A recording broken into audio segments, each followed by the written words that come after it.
Joining us now, NewsNation media contributor and founding editor of Mediaite, Colby Hall. Colby, good morning. Hey, Nick, how are you? I'm doing well, sir. Colby, technical glitches aside, once things got started, what did we hear? What did we learn? Well, I think we heard a pretty sort of convivial conversation between two like-minded people. Elon Musk has made clear that he's all in with former President Trump, and Trump, basically hit a lot of the same talking points that he's had sort of over the last year at his rallies. I think what stood out to me was that, this was presented as sort of, or it seemed as though it was presented as something of as a reset.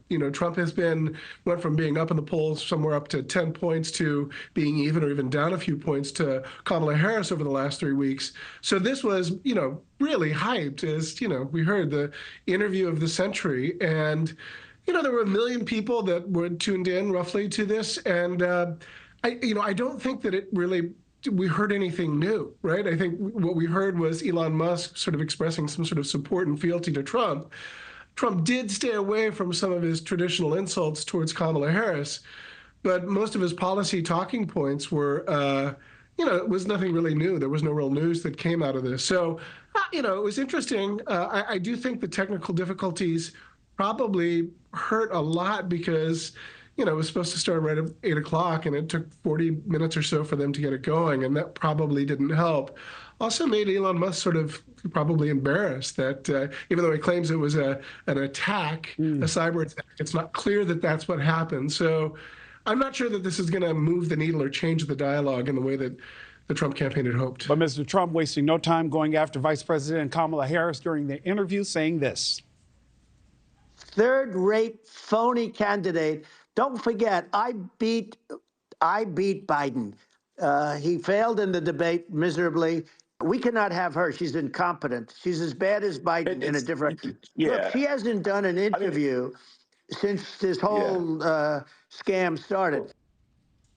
Colby, talk to me about how Mr. Trump sounded to you there in that bite, and also finding the right message on Vice President Harris when he's still talking about a lot of President Biden, who is no longer his opponent.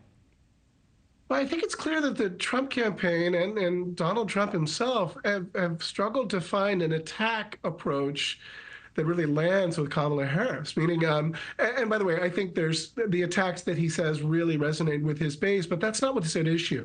Right? He needs to win over the persuadables, the centrists, and, whether it's laughing Kamala or lying Kamala, now she's a fake, and, this over the weekend he claimed that they were using AI to fake crowd sizes, which was easily debunked. I don't think anything of that landed. I did think Trump seemed happier. He wasn't like the angry guy that we sort of saw at the press conference, dealing with tough questions.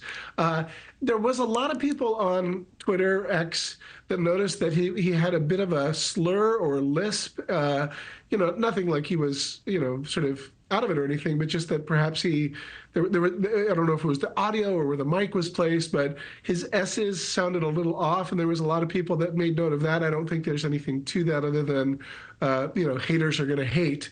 But, it's stunning to me that, what unfolds over the next 24 hours as we process this, we'll see. But again, there was nothing really that stood out. What's more interesting is that this shows that Elon Musk is full on with the Trump campaign, and he's a guy that really sort of runs a very influential social media platform in the way that he wants. And so I think that's as much as interesting as anything else. And the former president definitely has a large platform on X, and it looks as though at one point before he left, he had some that were, 88 million followers on X, and, compared to the 7 million or so on Truth Social.